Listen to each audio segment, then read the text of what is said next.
Bismillahirrahmanirrahim. Dear students, Assalamu alaikum. This is biology class for grade 9 and I am here Ms. Zebunisa, your biology teacher. I hope you all are fine and doing good and doing your studies with great attendance. You have to attend these online classes regularly. Students, today we are going to start our next chapter, that is chapter number 7, and the topic is bioenergetics. So first of all, about topic, that what is bioenergetics. Students, bioenergetic is the branch of biochemistry that focus on how cells transfer energy, often by producing, storing और consuming ATP. कि कैसे जो है जो sales हैं कैसे करते हैं एनर्जी को ट्रांसफ़र ATPs को प्रोड्यूस करके या उन्हें स्टोर करके या उन्हें कंज्यूम करने के बाद. और you can say the study of transformation of energy in living organism. This is you can say the second definition of bioenergetics, or you can also say bioenergetics is the study of energy relationship and energy transformation, conversion in living organisms. So this is the three definitions of bioenergetics.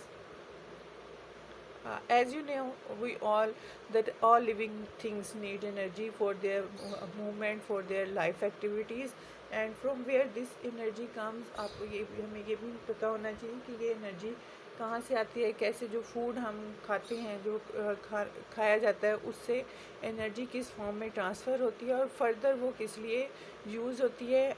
हमने पहले पढ़ा chapter number 4 में, हमने detail में cell organelles पढ़े और ये भी पढ़ा कि cell work as an open system, मतलब हर वक्त उसमें सेल में जो है केमिकल एक्टिविटीज़ हर वक्त होती हैं और हर वक्त जो सब्सटेंस हैं या तो सेल के अंदर आ रहे होते हैं या बाहर जा रहे होते हैं, और वो कौन से प्रोसेसेस हैं जिनके थ्रू ये फंक्शंस होते हैं, that are the diffusion and osmosis. Next, कि कैसे जो है कि inside cell substance are broken down and new substances form. जैसे कि फूड हम खाते हैं वो कैसे ब्रेक डाउन होती है और उससे कैसे न्यू सब्सटेंस जो है वो प्रोड्यूस होते हैं.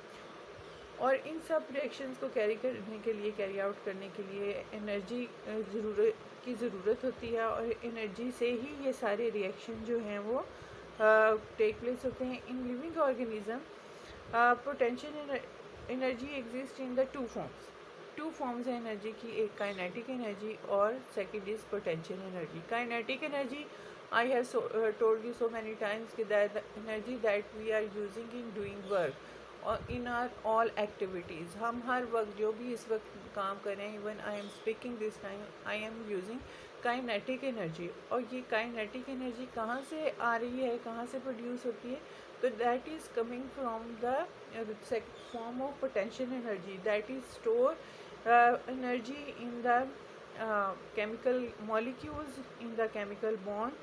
और जब ये बॉन्ड ब्रेकअप होते हैं तो इनसे एक एनर्जी रिलीज़ होती है that we use in the और activities. So energy is in two forms. जो हम फूड खाते हैं पहले तो वो स्टोर हो जाती है, और वो स्टोर एनर्जी पोटेंशियल एनर्जी होती है. जिन मॉलिक्यूल्स में होती है वो उनमें केमिकल बॉन्ड्स में ये स्टोर होती है. और ये जब केमिकल बॉन्ड्स जो हैं ब्रेकअप होते हैं तो इनसे जो एनर्जी रिलीज़ होती है that is use in the form of kinetic energy. सो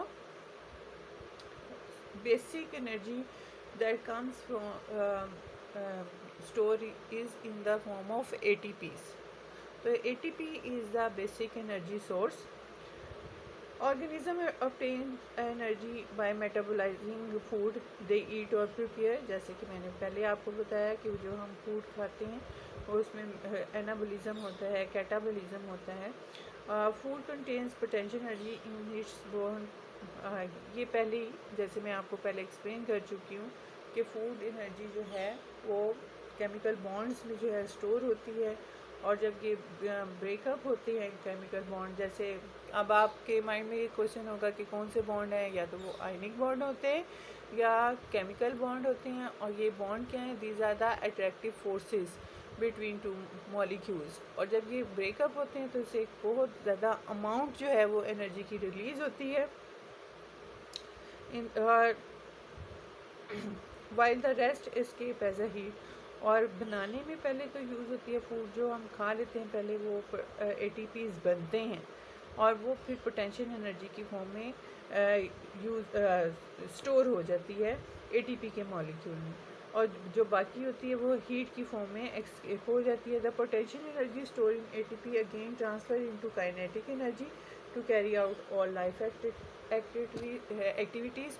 और फिर यही जो एनर्जी है दोबारा यूज़ होती है जब बॉन्ड ब्रेकअप होते हैं, तो काइनेटिक एनर्जी बनती है और वो हम अपनी लाइफ एक्टिविटी में यूज़ करते हैं। So this is the introduction of this chapter. That's all for today. Have a nice time. Allah Hafiz.